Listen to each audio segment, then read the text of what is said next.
Hola, mi nombre es Clara Fuentes. Cualquiera que me vea corriendo por los pasillos del metro de Madrid a las 8 de la mañana, con el pelo recogido en una coleta tirante y la ropa de administrativa, pensará que soy solo otra chica más. Otra madrileña anónima luchando por llegar a fin de mes. Y en parte tienen razón, pero mi historia es más oscura. Tengo 20 años y estoy ahogada. Cuando mis padres murieron en ese accidente de coche, no solo me dejaron un chalet hipotecado en Carabanchel, me dejaron a Sergio, mi hermano de 16, y a Lucía de 10. Y me dejaron a Carmen, la chica que empezó a servir en casa cuando yo nací, y que ahora, con el reuma consumiéndola, es una responsabilidad más. Mi sueldo es una broma. Una tirita en una hemorragia de facturas. Por eso, mi vida se ha partido en dos. Por un lado, está la desesperación. Una desesperación que me llevó a contestar un anuncio en una web de lujo. Un millonario solitario, don Damián Guerrero, que vive recluido en un palacio de Salamanca y se oculta tras unas gafas oscuras y una barba. Me ha ofrecido una fortuna solo por mi compañía. Y por otro lado, está la tentación.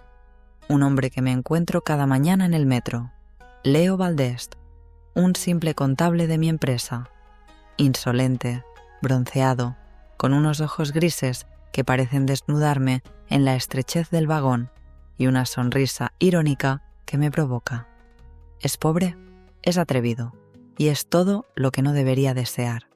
Estoy atrapada entre el hombre que puede salvar a mi familia y el hombre que me hace sentir viva. Entre el dinero y el deseo, no te voy a contar un cuento de hadas, ni una tragedia. Te voy a contar, simplemente, la historia de mi vida. Mi vida olía a metal recalentado, a ozono y al perfume barato de 100 personas sudando juntas. Esa era la realidad de mi mañana. La línea 5 del metro de Madrid a las 8:30, en pleno julio. Un infierno verde que me llevaba desde mi casa en la estación de Eugenia de Montijo hasta el trabajo en Núñez de Balboa. Yo era Clara Fuentes, 20 años, aunque me sentía de 40, y estaba atrapada. Cualquiera que me viera corriendo por los pasillos, con el pelo recogido en una coleta tirante y mi ropa de administrativa, pensaría que soy solo otra chica más, otra madrileña anónima luchando por llegar a fin de mes. Y en parte tendrían razón, pero mi historia era más oscura. Tengo 20 años y estoy ahogada. Cuando mis padres murieron en ese accidente de coche, no solo me dejaron un chalet hipotecado en Carabanchel, me dejaron a Sergio, mi hermano de 16, y a Lucía de 10. Y me dejaron a Carmen, la chica que empezó a servir en casa cuando yo nací, y que ahora, con el reuma consumiéndola, es una responsabilidad más. Mi sueldo es una broma, una tirita en una hemorragia de facturas. El vagón frenó en la estación de Alonso Martínez y la marea humana me empujó hacia el interior. Imposible moverse, imposible respirar. Mi cuerpo, enfundado en una falda tubo de poliéster y una blusa blanca que ya no era blanca, estaba presionado contra desconocidos. Intentaba leer en el móvil, intentaba evadirme, pero era inútil, porque lo sentí antes de verlo. El calor. Un calor que no era el del vagón. Un calor que venía de la espalda de un hombre que había sido empujado contra mí. Y entonces oí su voz. Una voz irónica, demasiado cerca de mi oído. Me dijo que joder con la hora punta y que si no podía haber cogido el siguiente, preciosa. Levanté la vista. Leo Valdés. Claro, tenía que ser él. El contable del departamento de al lado. El bala perdida de la oficina. 31 años, o eso decían. Llevaba una camisa azul barata, arremangada, mostrando unos antebrazos bronceados y fuertes. Su pelo era oscuro, su sonrisa insolente y sus ojos grises, color acero, parecían divertirse con mi incomodidad. «Aparta si puedes», le espeté, intentando crear un milímetro de espacio que no existía. Él susurró, su voz ahora más baja, su aliento rozando mi oído. Olía a café solo y a tabaco negro.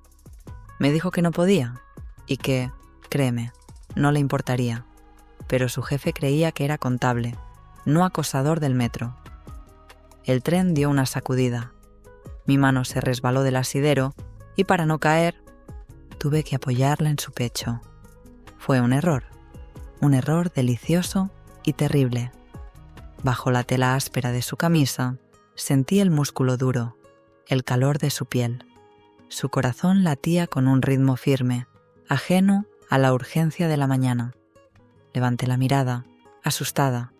Él ya no sonreía, me miraba, pero me miraba de verdad. Sus ojos grises bajaron a mi boca, se detuvieron allí un segundo y volvieron a subir. Fue una caricia lenta, descarada, una posesión que duró un latido. Su voz se volvió ronca. Me murmuró que tuviera cuidado, Clara, que a esta hora éramos todos muy débiles. Quité la mano como si me hubiera quemado. Me giré, dándole la espalda, sintiendo mi cara arder, odiando la forma en que mi cuerpo reaccionaba sin mi permiso. Sentí su risa en mi nuca. Me preguntó si comíamos juntos, en el Vieps de enfrente que invitaba a él. ¿No como con desconocidos? Mentí, porque lo conocía de sobra. Él recitó su ficha. ¡Qué perfecto! Que él se llamaba Leo Valdés, 31 años, soltero y que vivía solo en una pensión. ¿Qué ves? ¿Ya no éramos desconocidos? Tengo trabajo. Su voz volvió a mi oído, insinuante. Me preguntó qué prefería, si la hamburguesa ruidosa del comedor de la empresa o la suya. Eres un fresco, sisé sin girarme. Él se rió. Me dijo que yo era la única de la oficina que no le había sonreído todavía y me citó. A la 1, en la puerta. Las puertas se abrieron en Núñez de Balboa. Salí disparada del vagón, empujando sin mirar atrás. No iba a ir. Era un imbécil, un pobre contable sin futuro, tan atrapado como yo. Pero mientras caminaba hacia la oficina, no podía dejar de sentir el calor de su pecho en la palma de mi mano. Esa misma tarde, mi desesperación me llevó a un mundo que no era el mío. Había mentido. Le dije a Carmen que tenía una entrevista para un segundo trabajo, que volvería tarde. Su voz gastada me rompió el alma. Me dijo: «Ay, hija, no puedes más. Eres demasiado joven para tanta carga. Lo que necesitas es un buen marido, un hombre rico que te saque de esto». La besé en la frente, sintiéndome la peor de las traidoras. Me cambié en el baño de la oficina, un cubículo que olía a lejía y a tristeza. Me quité el uniforme de administrativa, esa falda de poliéster que se pegaba con la electricidad estática, y me puse mi único vestido bueno. Uno negro, sencillo, de una tela fluida que había comprado en un mercadillo de lujo de segunda mano. Marcaba cada curva. Me solté el pelo, dejando que la coleta tirante liberara mi cabeza. Me pinté los labios de un rojo desafiante, una máscara. Salí del edificio y, en lugar de bajar al infierno de la línea 5, caminé por el paseo de la Castellana hacia el barrio de Salamanca. El aire cambió, dejó de oler a tráfico y a bocadillo de calamares. Empezó a oler a perfume caro, a gasolina de coches de lujo y a los jazmines que se desbordaban de balcones privados. Calle de Velázquez 40. No era un piso, era un palacio, un edificio de piedra clara, con un portal silencioso y un portero uniformado que me miró como si yo fuera un insecto. El anuncio que había encontrado en esa web de élite, la que leí temblando en mi móvil, era real. Hombre abrumado por la soledad, maduro, rico, sin familia, desea amiga joven, culta, de buenos sentimientos.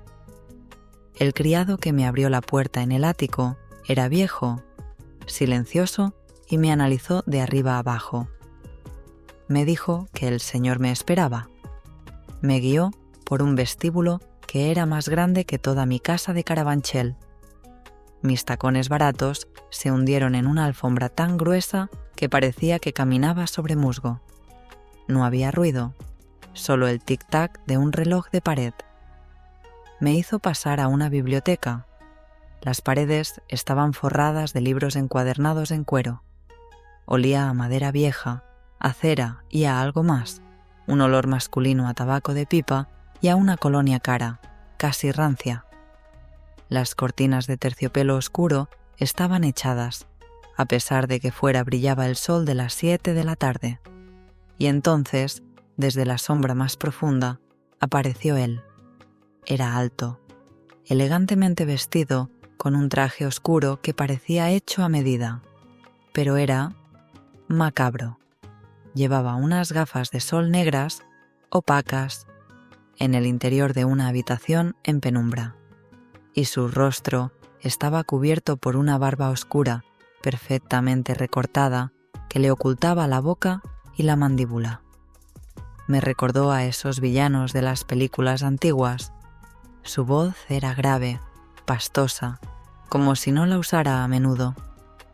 Me llamó señorita Fuentes y me agradeció mi puntualidad. Se sentó frente a mí, no me tendió la mano, dijo que tenía 20 años, que era insultantemente joven. Tengo experiencia en administración. Me defendí, mi voz temblando.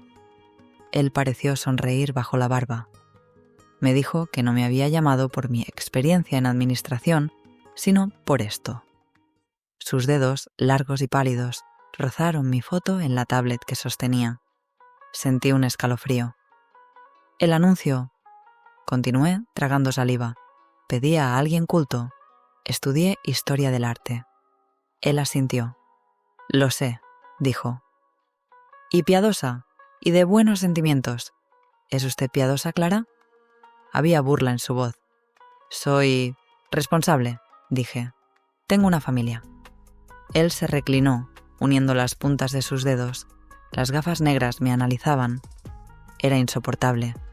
Era como estar siendo observada por un insecto. Me contó que había visto a 12 mujeres esa tarde. Mujeres que se reían demasiado, que le ofrecían sus buenos sentimientos antes de que él los pidiera, pero que yo no, que yo parecía asustada. No estoy asustada, estoy impresionada por su casa. Su voz se endureció, me ordenó que no mintiera, que le gustaba la gente que no mentía, y me preguntó por qué había venido. ¿Busca un marido rico? La pregunta fue tan directa, tan humillante, que me hizo enfadar.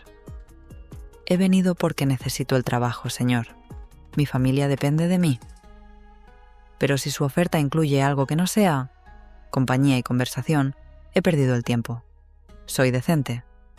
Él se quedó quieto, y entonces, por primera vez, oí algo parecido a una risa. Un sonido seco bajo su barba. Repitió la palabra decente. Dijo que hacía tiempo que no oía esa palabra. Se puso de pie y caminó hacia la ventana dándome la espalda.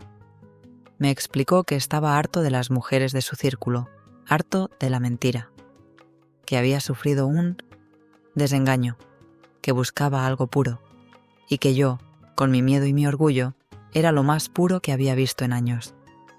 Se giró. Me dijo que el trabajo era mío, si lo quería. ¿El trabajo? Sería su asistente personal. Me necesitaba para que le acompañara a la ópera, a cenas de negocios. Y necesitaba practicar su francés. Me propuso dar clases de conversación, 2 horas al día. Allí.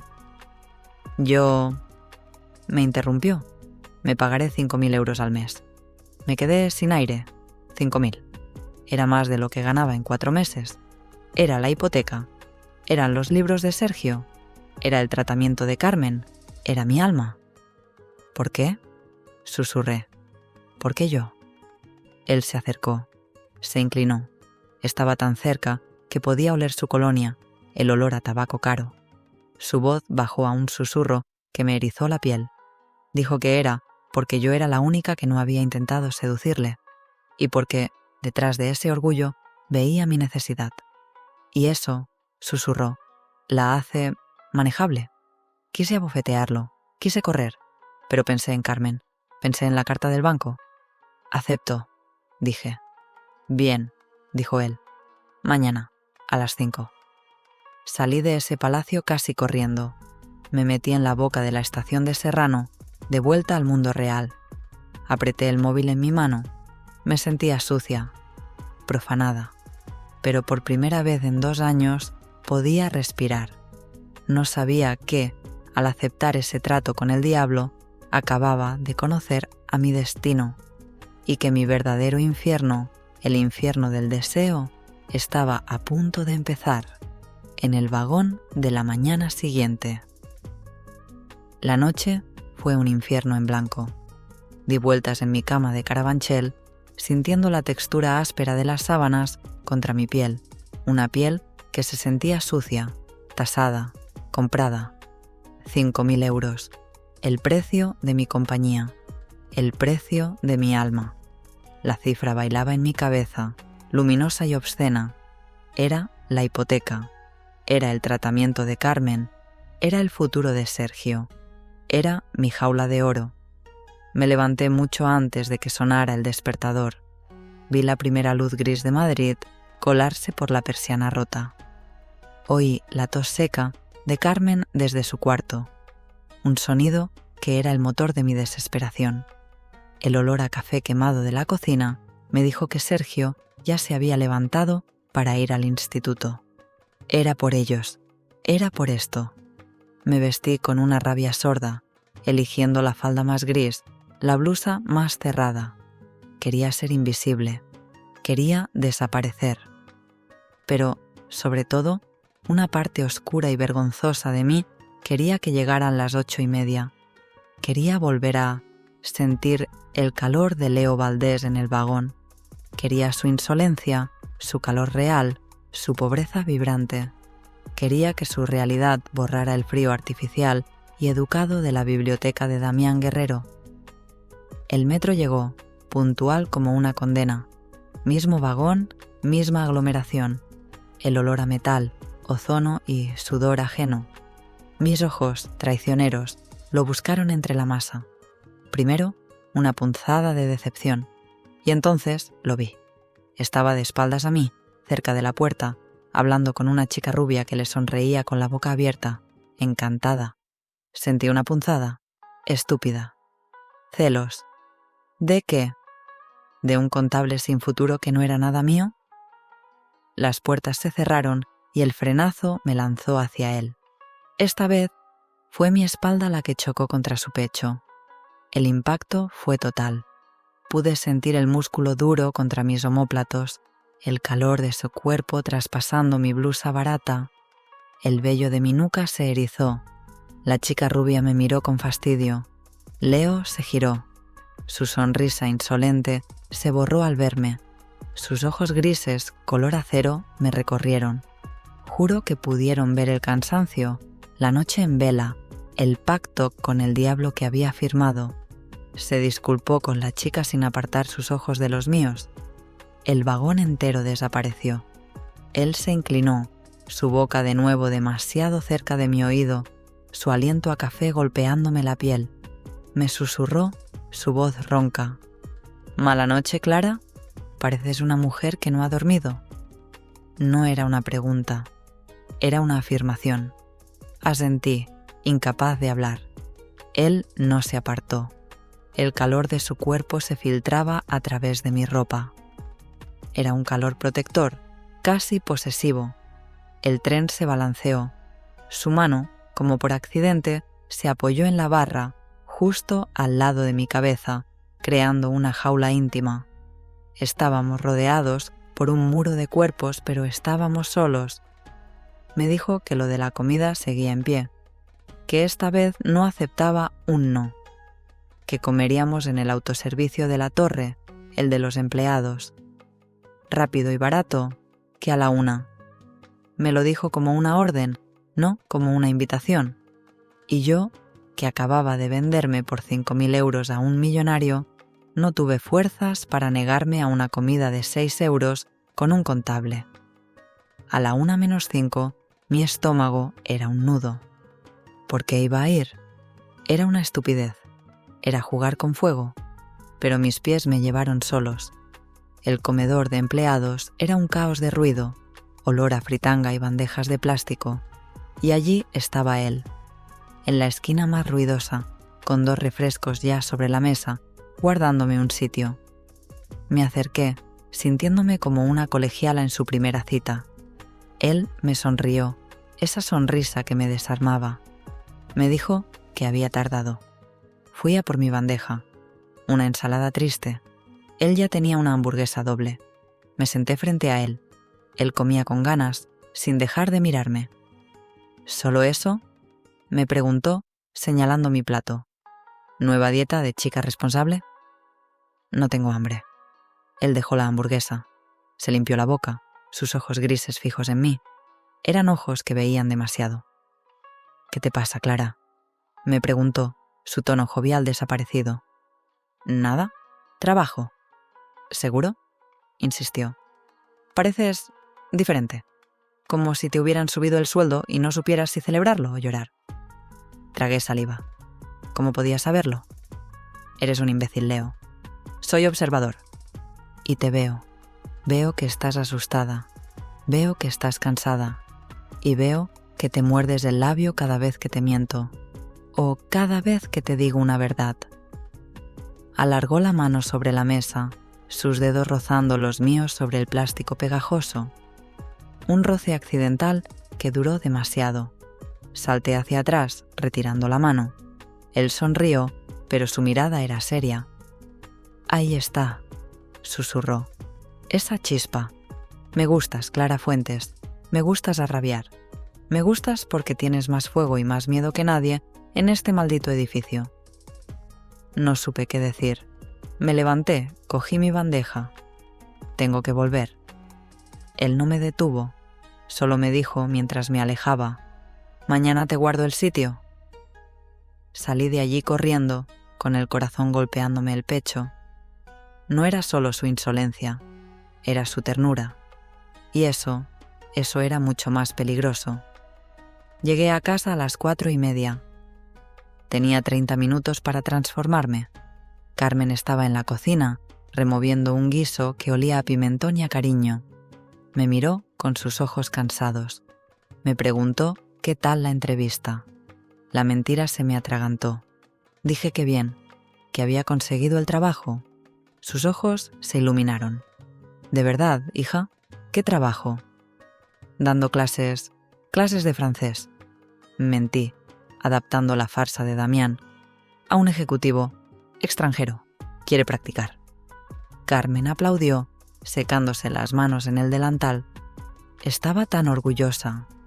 Me dijo que ella siempre supo que mi cultura valía dinero, que yo no era como las demás. Cada palabra de elogio era una puñalada. Me encerré en mi cuarto. Me quité la ropa de administrativa y me puse el vestido negro. La máscara, el uniforme de Damián Guerrero. Cuando salí, Carmen me dio su bendición. «Ten cuidado, hija», me dijo. «Pero qué orgullosos estarían tus padres». Quise morirme. Salí de la oficina a las 4:50. Tenía que coger el metro a Serrano, caminar hasta Velázquez, llegar a las 5, sin aliento. Pero él estaba allí, Leo, esperándome en el portal de la oficina, recostado en la pared, fumando un cigarrillo. El corazón me dio un vuelco. «¿Con prisa, princesa?», dijo, su voz cargada de ironía. Tengo que irme», tartamudeé, intentando rodearlo. Él se movió, bloqueándome el paso con su cuerpo. Era un juego para él. Para mí era una tortura. «Venga, Clara, una caña. Solo una. Te la has ganado». «No puedo, Leo. Tengo la clase de francés», terminó él por mí. Me quedé helada. «¿Cómo lo sabes?». Él tiró el cigarrillo, aplastándolo con la punta del zapato. Su sonrisa se había vuelto peligrosa. «¿Quién es él, Clara? ¿Un ricachón? ¿Un viejo verde?». Es un trabajo, no es asunto tuyo. Intenté empujarlo. Él me sujetó por los brazos. Su agarre era firme, no me hacía daño, pero me inmovilizaba. El calor de sus manos traspasaba la tela del vestido. «Claro que es asunto mío», siseó, su cara a centímetros de la mía. Podía ver las motas grises en sus ojos. «Es asunto mío desde que te apoyaste en mi pecho en el metro. Es asunto mío desde que te temblaron las manos en el comedor». Di media vuelta y me encontré, de pronto, con que él me estaba esperando. Su voz era ronca. Me dijo que me invitaba a una sala de fiestas. Le dije que perdía el tiempo, que tenía 2 clases de francés. Él se rió. Una risa seca, sin alegría. «¿2 clases? ¿O es la misma? ¿La de tu jefe?» «¿Qué jefe?», pregunté, el pánico subiendo por mi garganta. «Nuestro jefe, el gran jefe, el dueño de todo este circo, don Damián Guerrero».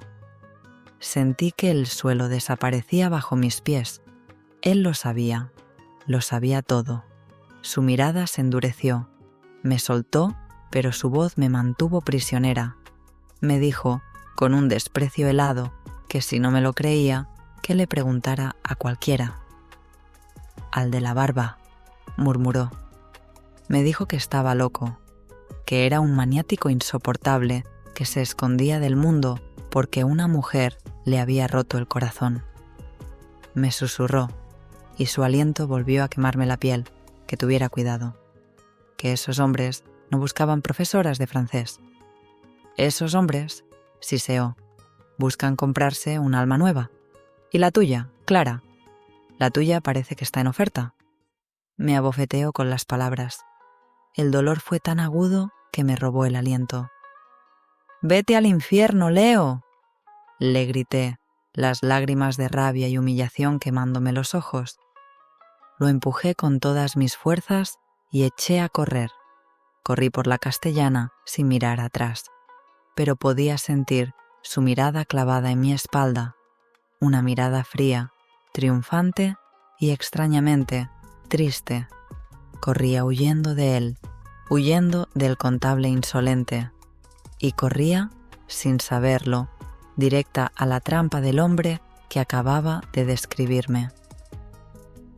Corrí por la Castellana con las palabras de Leo Valdés, alma en oferta, clavadas en mi espalda como cuchillos. No eran sus lágrimas, eran las mías, lágrimas de pura humillación y rabia, quemándome el rostro. Cada paso sobre el asfalto caliente era un martillazo que repetía esa frase. El sol de julio me golpeaba sin piedad, pegando la tela fina del vestido negro a mi espalda sudorosa. Me sentía desnuda, expuesta, una pieza de caza marcada. El contable insolente, el hombre del metro, había visto a través de mí con una claridad aterradora. Había visto mi desesperación, mi pacto, y me había juzgado. Me había condenado. Y lo peor de todo, mientras corría hacia la jaula de oro, mientras huía de su verdad hiriente, mi cuerpo vibraba por el recuerdo de su agarre. Sus manos en mis brazos, su calor, su olor a café y a rabia. Odiaba esa sensación. Odiaba que, incluso en su desprecio, me hiciera sentir más viva que el hombre hacia el que corría. Llegué al portal de Velázquez 40, jadeando. El portero me miró con el mismo desdén de ayer, pero esta vez se añadió la curiosidad al verme llegar así, sudorosa, con el maquillaje corrido y los ojos encendidos. No dije nada. Subí en el ascensor silencioso que olía a cera de muebles y a un leve toque de limón. Cada segundo en esa caja de caoba era un segundo para recomponerme. Me sequé las lágrimas con el dorso de la mano. Respiré hondo. Me puse la máscara. Era Clara Fuentes, la profesora de francés. La profesional. No era la mujer que un contable acababa de llamar mercancía. El criado me abrió la puerta del ático. Su rostro impasible no registró mi estado. Me dijo que el señor me esperaba en la biblioteca. Avancé por el vestíbulo, mis tacones hundiéndose en la alfombra, el silencio del palacio envolviéndome. Era un silencio frío, un silencio que olía a dinero viejo y a soledad. Entré. Él estaba allí, exactamente como ayer, sentado en la penumbra, tras su enorme escritorio. Un traje impecable, las gafas negras opacas, la barba recortada. El villano de una película antigua. Levantó la cabeza. Las gafas oscuras se enfocaron en mí. Me dijo, su voz pastosa y tranquila, que llegaba tarde. «Lo siento, señor.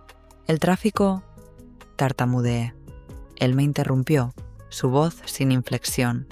Me dijo que no mintiera, que odiaba las mentiras, que me había visto correr por la calle desde su ventana. Mi corazón se detuvo. ¿Me había estado observando?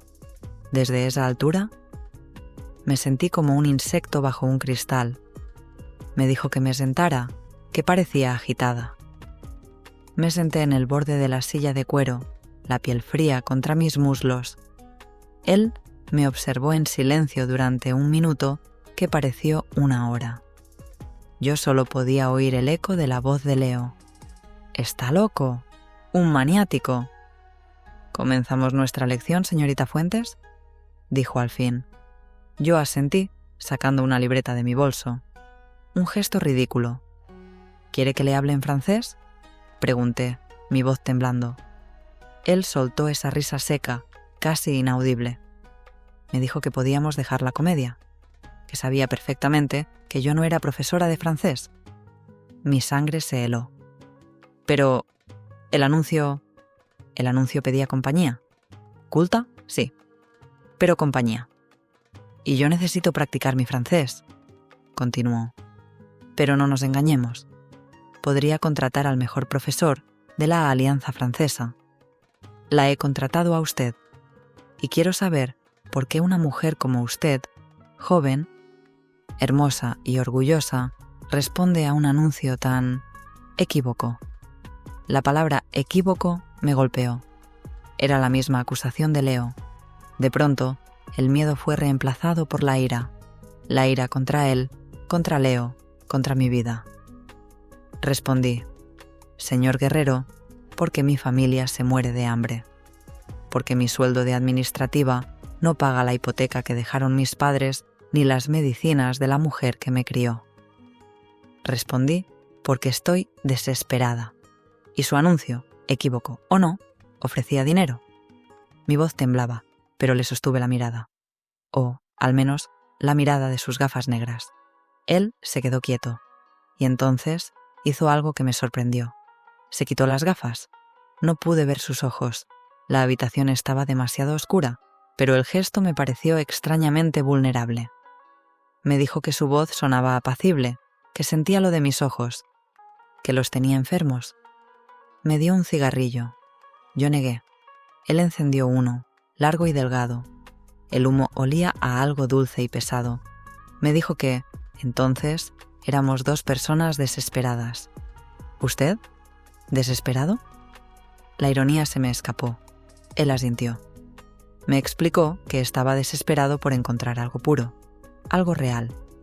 Me contó que su vida entera había estado rodeada de mentiras, de mujeres que no veían al hombre, que solo veían la fortuna, que había sufrido un desengaño terrible que le había hecho recluirse, desconfiar de todas.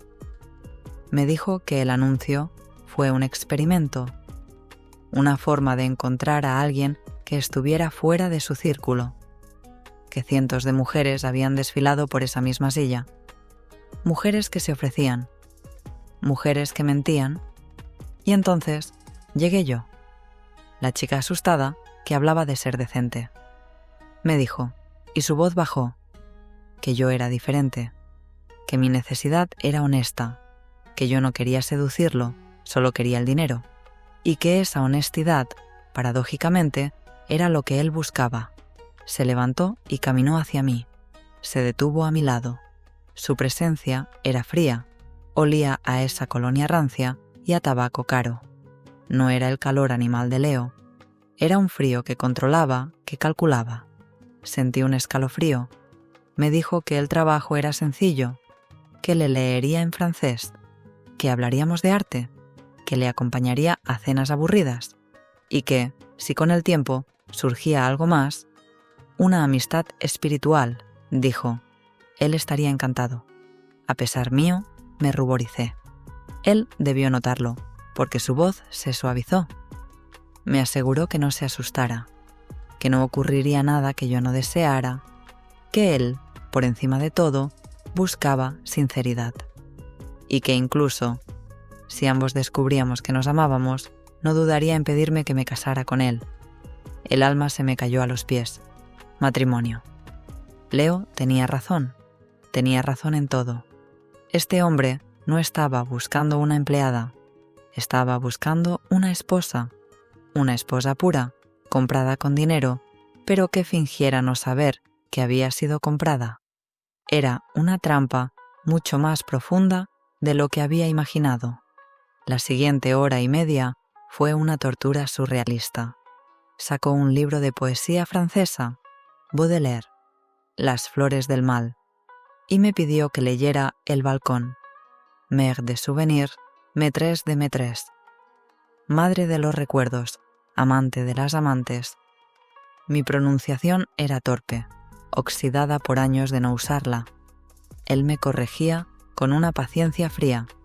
Yo leía sobre el calor de un hogar, sobre juramentos nocturnos y pechos amados, mientras él me observaba desde las sombras. Que ton sein m'était doux, que ton cœur m'était bon. Qué dulce me era tu pecho, qué bueno me era tu corazón. Sentía el rubor subiendo por mi cuello. Era obsceno. Leerle eso a ese hombre. Podía sentir su mirada, incluso sin verla. Una mirada que me desnudaba, no con el fuego de Leo, sino con la curiosidad fría de un coleccionista. No podía dejar de pensar en lo que Leo había dicho. ¿Un maniático? ¿Era eso? Con la imaginación le quité la barba, el bigote, el traje tétrico. ¿Quién era el hombre debajo? ¿Era joven? ¿Era interesante? ¿O era solo un millonario roto y controlador? La charla era agotadora. Disertó sobre la diferencia entre el interés material y la conexión espiritual. Hablaba como un filósofo, pero yo me sentía como un objeto en una subasta. Cuando el reloj dio las 7, me puse en pie de un salto, demasiado rápido. «Debo irme», dije. «Mi familia...» Él asintió. Se acercó al escritorio y sacó un sobre grueso. Me lo tendió. Su paga de la primera semana. Por adelantado. Miré el sobre. Era el dinero. La solución a todo. Pero mis manos no querían cogerlo. Me preguntó si me arrepentía, que si no quería volver. Le temblaba la voz. Había ansiedad en su pregunta. Me di cuenta de que, a pesar de todo su poder y su dinero, él también tenía miedo. Miedo de que yo fuera como las demás. «Volveré mañana». Mentí. Cogí el sobre. El contacto con su piel pálida y fría fue como tocar el mármol. Salí de allí casi corriendo, sin prometer nada más. No esperé el ascensor. Bajé por las escaleras de servicio, huyendo. En la calle, el calor de Madrid me golpeó, pero yo estaba helada. Apreté el sobre en mi mano. El papel era grueso, caro. Tenía el dinero. Había pagado la primera cuota de mi alma. Pero mientras caminaba hacia el metro, mientras pensaba en la cara de Leo, en su desprecio y en su calor, supe que no podía volver. No podía. Era un precio demasiado alto. Pasé toda la noche con la decisión clavada en el pecho. No volvería. El dinero del sobre, esos 1000 euros, eran un pago sucio, pero un pago que había salvado el mes. Usaría la mañana para meter el resto del dinero en un sobre y enviarlo por mensajero a Velázquez 40, con una nota escueta. «Gracias, pero no puedo aceptar el trabajo». Me sentía sucia, pero libre. O eso creía. La mañana siguiente me desperté con el sonido de la lluvia golpeando el cristal. Llovía en pleno julio, una tormenta de verano que convertía Madrid en un espejo gris. El aire era denso, eléctrico. Me sentía agotada, como si no hubiera dormido. La idea de ir a la oficina, de coger el metro, me daba náuseas. No por la aglomeración, por él, por Leo. No podía soportar verlo, no después de que me hubiera desnudado el alma en mitad de la calle. ¿Alma en oferta? Decidí coger el siguiente tren, cambiar de vagón, evitarlo a toda costa. Pero el destino, o mi propia cobardía, me hizo salir a la misma hora de siempre. El vagón estaba imposible. Lloviznaba y el olor a humedad humana, a ropa mojada y a perfume barato era insoportable. Me pegué a la puerta, mirando hacia afuera, rezando por no encontrarlo. Y no lo hice. Durante todo el trayecto, mis ojos buscaron su pelo oscuro, sus hombros anchos, su camisa arremangada. No estaba. Y en lugar de alivio, sentí una punzada absurda, un vacío frío que me enfadó. ¿Qué me importaba? Era un imbécil. Respiré aliviada, o me dije a mí misma que eso era alivio. El tren llegó a Núñez de Balboa. Salí con la marea de gente, y entonces lo vi. No estaba en el andén. Estaba arriba, pasado los tornos de salida, esperándome, recostado contra una columna, con las manos en los bolsillos de sus vaqueros gastados y una chaqueta ligera empapada por la lluvia. Sus ojos grises, color acero, me encontraron entre la multitud y me paralizaron. No estaba sonriendo. Su rostro era una máscara de furia fría. Supe que no podía huir. Caminé hacia él, mi corazón golpeando contra mis costillas. Él se enderezó cuando llegué a su altura. Me dijo que no me había visto en el vagón, que qué pasaba si ahora era demasiado importante para viajar con la plebe. «Déjame en paz, Leo. Tengo prisa». Intenté pasar. Él me agarró del brazo. Su agarre fue duro. Sus dedos se clavaron en mi carne, enviando una descarga eléctrica de calor y miedo. Me dijo que no, que teníamos que hablar. Me arrastró. No me dio opción. Me sacó de la estación, bajo la lluvia fina, y me metió en la primera cafetería cutre que encontramos, una de esas con la barra de metal y olor a churros rancios. Nos sentamos en la mesa más alejada, en la penumbra. Él pidió 2 cafés solos sin preguntarme. «¿Qué quieres?», le espeté, frotándome el brazo donde sus dedos habían dejado una marca roja. Él se inclinó sobre la mesa. Su intensidad era aterradora. Olía a lluvia, a café y a una rabia limpia, masculina. «¿Volviste, verdad?», siseó. «¿De qué hablas?». «A la calle Velázquez, a la casa del fantasma. Te vi correr hacia allí como si te persiguiera el diablo». «¿No es asunto tuyo?». «Claro que es asunto mío». Golpeó la mesa, haciendo saltar las tazas. «Te lo dije. Te advertí que era un loco. Y fuiste directa a él. El café llegó. No lo toqué. Él tampoco». Sus ojos grises me escrutaban, me diseccionaban. Era una mirada que parecía desnudarme. Quería saberlo todo. Me preguntó cuánto me había pagado, si había sido suficiente, si la clase de francés había ido bien. Su voz estaba cargada de un sarcasmo tan venenoso que me hizo temblar. «¡Cállate!», susurré, mirando a nuestro alrededor. «No me callo». Su voz era baja, pero penetrante. «¿Qué te hizo hacer, Clara? ¿Leerle poesía? ¿Servirle el té? ¿O pasaste directamente a la parte práctica?». Me levanté de golpe, la silla chirriando contra el suelo. «Eres un cerdo». Él se levantó conmigo, acorralándome contra la pared de azulejos sucios. Era mucho más alto que yo. Su cuerpo era un muro de calor, me dijo, y su voz se rompió con una emoción que no supe identificar. «¿Crees que es fácil? ¿Venderte así?». Estaba tan cerca que podía sentir su respiración en mi cara. «No olvides», susurró, «que después tendrás que dormir con él». y para una muchacha decente como tú, eso será imposible. Fue la puntilla. La misma acusación, la misma humillación. Levanté la mano y lo abofeteé. El sonido fue seco, rotundo. La cafetería se quedó en silencio. Él no se movió. Solo giró la cara lentamente para mirarme. La marca roja de mis dedos destacaba en su piel bronceada. No parecía enfadado. Parecía triste. «¿Así que todavía te queda algo de fuego?», murmuró. Se acercó 1 centímetro más. Mi cuerpo estaba paralizado. Quería huir, pero estaba pegada a la pared, atrapada por su calor, por la intensidad de su mirada. Sus ojos bajaron a mi boca. «Me gustas, Clara», susurró, con una voz que era casi una caricia. «Me gustas a rabiar. Eres demasiado real para ese mundo de fantasmas». Entonces, su expresión se endureció de nuevo. «Pero ya has cogido el dinero. Ya estás dentro. Buena suerte, princesa. La vas a necesitar».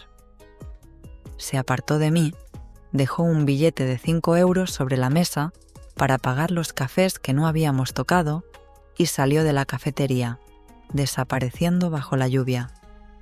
Me quedé allí, temblando, con la mejilla ardiendo por el eco de mi propia bofetada y el cuerpo entero encendido por su proximidad. Había decidido renunciar, pero Leo acababa de convertirlo en un desafío.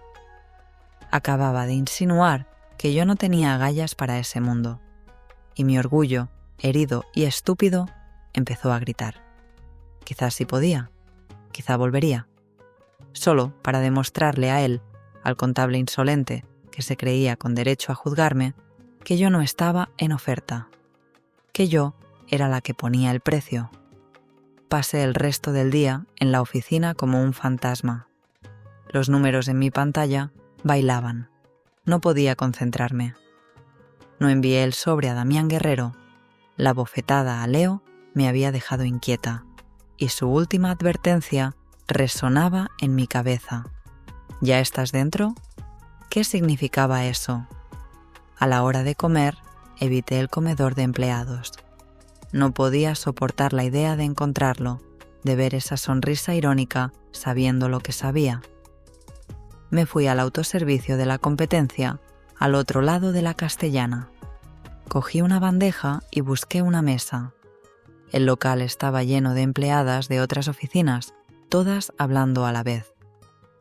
Encontré un sitio y me senté, dándole vueltas a mi ensalada. No vi a Leo, pero vi a su sombra. June, una compañera de mi departamento, una pelirroja descarada que siempre le reía las gracias, se acercó a mi mesa. Me sonrió burlonamente. Me dijo que no había visto a mi amigo. ¿Qué amigo?, pregunté a la defensiva. Leo, claro. No habéis reñido, dijo con mala intención. No es mi amigo, repliqué seca. June se rió. Me dijo que era una pena, que el jefe me había invitado a salir y que yo era una finolis, pero que ella sí sabía divertirse.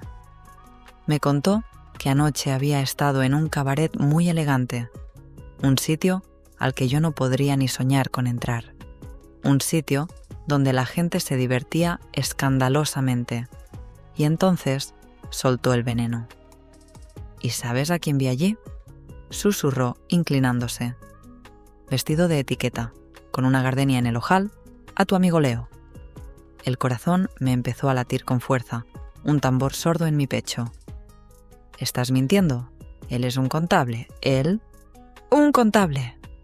June se partió de risa. Cariño, ¿de verdad te has creído ese cuento? Ese hombre tiene más dinero que todos nosotros juntos. Y bailaba, Clara. Bailaba con una morena gitana, con un cuerpo de estatua. Estaban... Bueno, ya te imaginas. La imagen me golpeó con la fuerza de un golpe físico. Leo. El hombre del metro, el de la camisa remangada, el de la pensión, vestido de etiqueta, en un cabaret de lujo, con otra mujer, una morena espectacular. Sentí una oleada de náuseas, una mezcla de celos y humillación tan intensa que me mareó. Era mentira. Todo era mentira. Su insolencia, su «me gustas a rabiar», su preocupación por mí en la cafetería. Todo era un juego de un hombre rico aburrido que se divertía haciéndose pasar por pobre en el metro. Me había tomado el pelo, había jugado conmigo, y yo, como una idiota, había caído. Él no era diferente de Damián Guerrero, era peor, porque Damián al menos había puesto sus cartas y su dinero sobre la mesa. Leo me había seducido con una mentira. Me levanté sin decir nada. Dejé la bandeja allí. Salí del comedor, caminé por la calle sin ver nada. La lluvia había parado, pero el bochorno era sofocante. Bailaba con una morena gitana. Me imaginé sus manos, esas manos fuertes que me habían sujetado contra la pared, recorriendo ese cuerpo de estatua. Me imaginé su boca, la que había estado tan cerca de la mía, besando a otra. Me imaginé su risa irónica, burlándose de la tonta administrativa que se creía sus mentiras. La rabia me ahogaba. El dolor era físico. Alma en oferta. Él se había atrevido a llamarme a mí alma en oferta cuando era él quien vivía una farsa. No volví a ver a Leo en los siguientes días. No estaba en el metro. No estaba en la oficina. Desapareció. Y su ausencia, ahora, era una tortura. Cada día que pasaba, la imagen de él con esa mujer se hacía más nítida, más dolorosa, y cada día el sobre con el dinero de Damián Guerrero seguía en mi cajón. Mi decisión de renunciar se tambaleaba. ¿Por qué iba a renunciar? ¿Por orgullo? ¿Qué orgullo? Leo me lo había arrebatado. Damián Guerrero me ofrecía dinero por mi tiempo. Era un trato, frío y sin mentiras. Leo me había ofrecido deseo, pero estaba basado en el engaño. Me di cuenta, con una claridad amarga, de que el mundo de los ricos era todo igual, un juego cruel. Y si tenía que jugar, al menos lo haría con el hombre que me pagaba por ello. Al 15º día, sin ver a Leo, mi corazón estaba endurecido. Cogí el teléfono y llamé a la oficina de Velázquez 40. El criado contestó. Le dije, con voz fría, que era la señorita Fuentes, que le dijera a don Damián que aceptaba sus condiciones, que iría esa misma tarde a las 5. Pasé los siguientes 15 días en una neblina gris. Leo Valdés había desaparecido. No estaba en el metro, no estaba en la oficina. Se había evaporado, llevándose consigo su calor insolente y su mentira. El odio que sentía hacia él por haberme tomado el pelo era una brasa fría que competía con la angustia de mi decisión. Había llamado a la oficina de Damián Guerrero. Había aceptado sus condiciones. Iría esa tarde a las 5. Mi orgullo estaba hecho pedazos. Si el mundo era un juego de ricos, al menos jugaría con el que ponía las cartas boca arriba. Estaba en mi cuarto, maquillándome, poniéndome la máscara de Clara Fuentes, asistente personal, cuando oí el golpe. No fue un grito, fue el sonido sordo de un cuerpo cayendo en el pasillo. Salí corriendo. Era Carmen. Estaba en el suelo, pálida como la cera, con la mano apretada contra el pecho, boqueando. Sergio estaba paralizado, pálido de terror. Lucía empezó a chillar. El mundo se detuvo. Fueron horas de caos, de sirenas, del olor metálico del miedo. Estábamos en la sala de espera de urgencias del 12 de octubre cuando el médico salió. Su cara era grave. Infarto de miocardio, masivo, dijo. El mundo se me vino abajo, y en medio de ese caos, mientras yo intentaba firmar papeles que no entendía, y Sergio lloraba de rabia en un rincón, él apareció, don Damián Guerrero. No supe cómo me encontró. Quizá llamó a mi casa, quizá tenía gente vigilándome. No importaba. Entró en la sala de urgencias y su presencia, fría, elegante, y poderosa silenció la habitación. No llevaba sus gafas negras, pero su rostro, con esa barba cuidada, era una máscara de control. Vio mi estado, vio a mis hermanos y se hizo cargo. No preguntó, actuó, habló con los médicos en un tono bajo y autoritario. Consiguió una habitación privada para Carmen. Mandó a su chofer a casa a por ropa para mis hermanos y comida caliente para todos. Se sentó a mi lado, en esa silla de plástico horrible, y puso su mano fría sobre la mía. No fue una caricia, fue un ancla. Me dijo, con esa voz pastosa que ahora me parecía tranquilizadora: no se preocupe por nada, Clara, yo me encargo. Y por primera vez en mi vida le creí. Carmen no salió de esa noche. Murió al amanecer con su mano en la mía. Damián estaba allí. Se ocupó del funeral, se ocupó de los papeles, se ocupó de mis hermanos, se ocupó de todo. Era un caballero, como decía Carmen, un hombre distinguido que, en mi hora más oscura, no había huido. 2 días después del entierro, vino a casa. Se sentó en nuestro sofá gastado de Carabanchel. Lucía y Sergio, que ahora lo veían como una especie de salvador, estaban en sus cuartos. Damián fue directo, como siempre. Me dijo que me ofrecía su apellido, que se casaría conmigo la semana siguiente, que mis hermanos serían sus hermanos, que tendrían la mejor educación, que yo no volvería a trabajar un solo día de mi vida, salvo para ser la dueña de su casa. Me ofreció la seguridad absoluta a cambio de mí. Y yo, muerta por dentro, con la culpa de la muerte de Carmen carcomiéndome, porque si hubiera aceptado antes, si hubiera habido dinero, quizá ella no habría llegado a ese estrés, le miré. Miré a ese hombre enigmático, con su barba y su traje caro, y acepté. Ya no había nada que perder.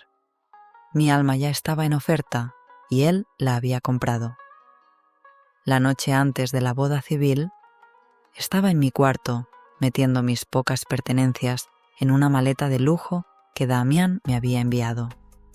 Me sentía como una prisionera preparándose para su traslado. Oí un golpe en la puerta de la calle, fuerte, impaciente. Sergio gritó que quién era.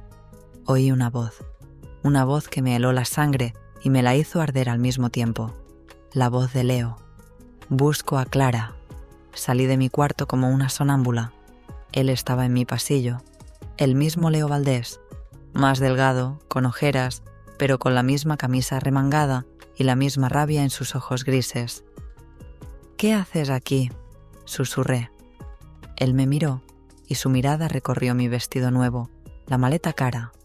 Su voz era ronca.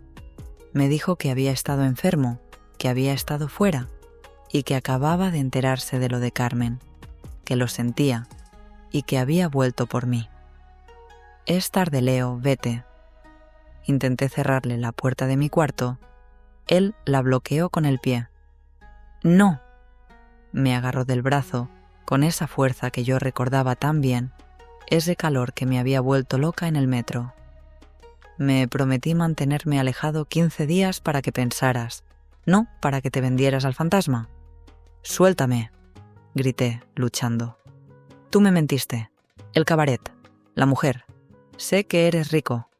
Él me soltó. Su rostro era una máscara de confusión. «¿El cabaret? Clara, ¿de qué coño hablas? He estado en la cama con fiebre, volviéndome loco pensando en ti». «¡Mentiroso!», le grité, golpeando su pecho. «Jun te vio, vestido de etiqueta, bailando con una morena». Él me miró. Y entonces, lentamente, la confusión desapareció y fue reemplazada por una comprensión aterradora.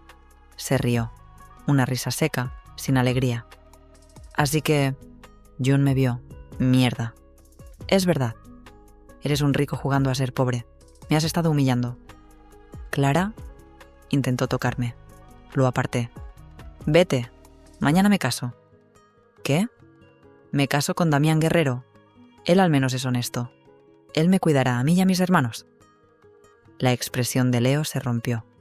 Vi dolor en sus ojos, un dolor tan profundo que me desarmó. Negó con la cabeza. No, no te casas con él. ¿Me hago cargo yo?, gritó. De ti, de Sergio, de Lucía. ¿Me hago cargo de todo? Me eché a reír, una risa histérica. ¿Tú? ¿Con tu sueldo de contable? ¿Con tu pensión? Sí, me gritó, sacudiéndome por los hombros.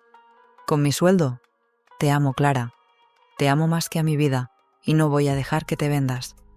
No te creo, no puedo. Lloré, golpeando su pecho inútilmente. Pues mírame, me ordenó.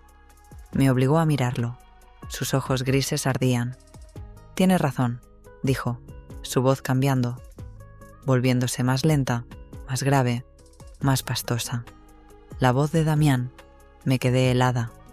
Él sonrió, una sonrisa triste. Tienes razón en una cosa, Clara. Yo no soy un simple contable. Ante mis ojos incrédulos, se pasó la mano por el pelo, echándolo hacia atrás con un gesto elegante, un gesto que yo había visto 1000 veces en la biblioteca. Se enderezó y de repente el contable insolente desapareció. El aura de poder, la elegancia innata, la gravedad, era Damián. No, tartamudeé. No, eres...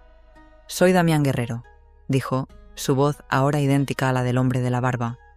O, mejor dicho, soy Leo Valdés. Damián Guerrero es el disfraz que uso para asustar al mundo. La barba, las gafas... Una farsa. Pero, ¿por qué?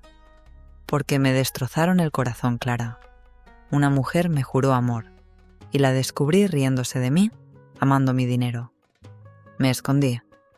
Creé a Damián para protegerme, y creé a Leo. Señaló su ropa barata, para encontrar a alguien que me quisiera por esto, por el hombre del metro, por el contable sin futuro. Me miraba con una ternura desesperada. «Estabas dispuesta a casarte con el monstruo que odiabas para salvar a tu familia», susurró. «Pero amabas al pobre diablo que te insultaba en el metro. Pasaste la prueba, mi amor». La verdad me golpeó. El hombre que había odiado, el hombre que había deseado, eran el mismo. Él vio la duda en mis ojos. June, el cabaret, una reunión de negocios. Llevaba mi disfraz de Damián. La morena era una socia de 70 años. Estaba trabajando, Clara, y muriéndome de ganas de volver contigo. No pude más. Me lancé a sus brazos, llorando, riendo, golpeándolo.